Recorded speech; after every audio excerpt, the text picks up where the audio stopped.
Today we picked up this car for scrap. It's really nothing special, but it does have something special that we need. If you take a look at these lower control arms, they're steel. And they're the exact same as the cobalt ones. So what we're going to do is we're going to take the lower A-arms off of this car, we're going to pop the rods out, and then it's just going to go to scrap.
So these are the lower control arms we got off the Pontiac G5 yesterday.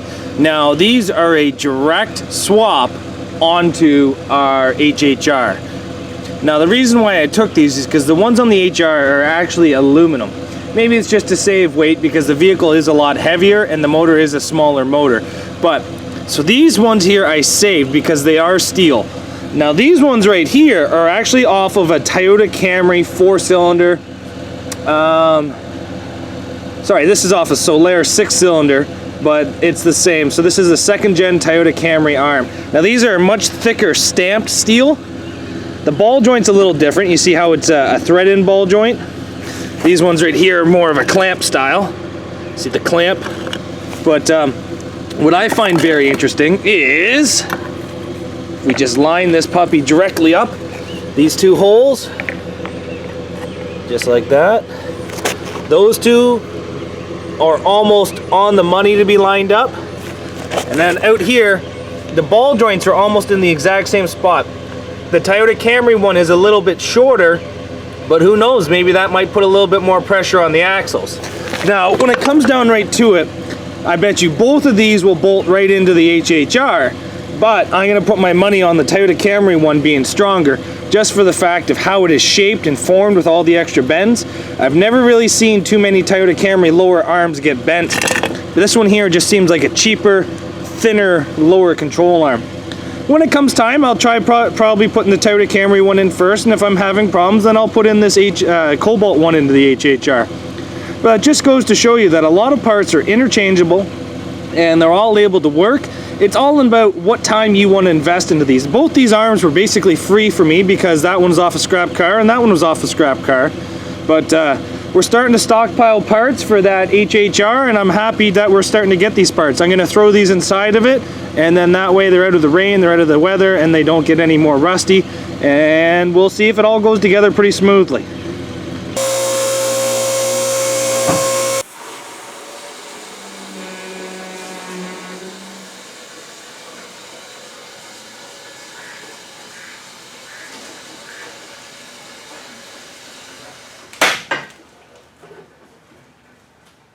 Well, who's ready for me to try to do another one of these HHRs?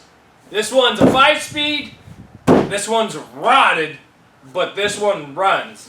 And so far it's got 4 connecting rods in it instead of 3. I guess we're starting over fresh, so we've already kind of torn half this thing apart. So all we got to do now is tear it the rest of the way apart. I don't think tearing this thing apart is going to be too bad. I kind of have a different respect for these HHRs now.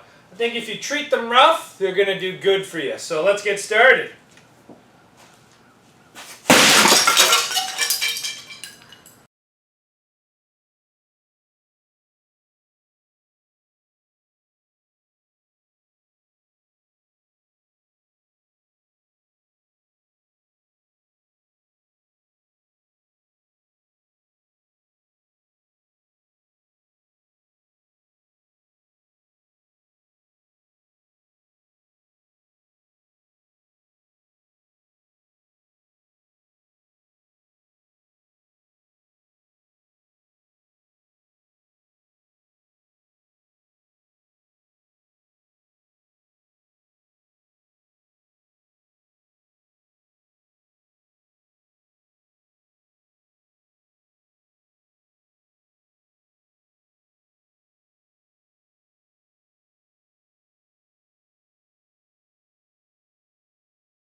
So one of the first things that I have to do after stripping these cars is, because it has that whole head dressing on it, is I gotta cut the mass airflow sensor out of it.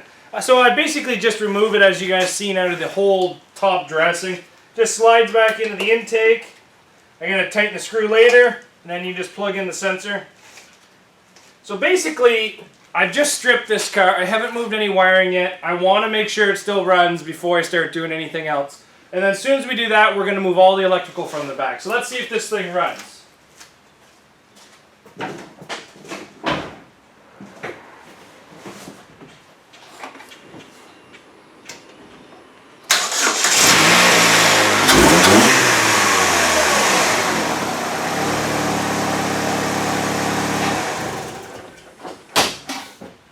Well, that's good enough for me. It still runs.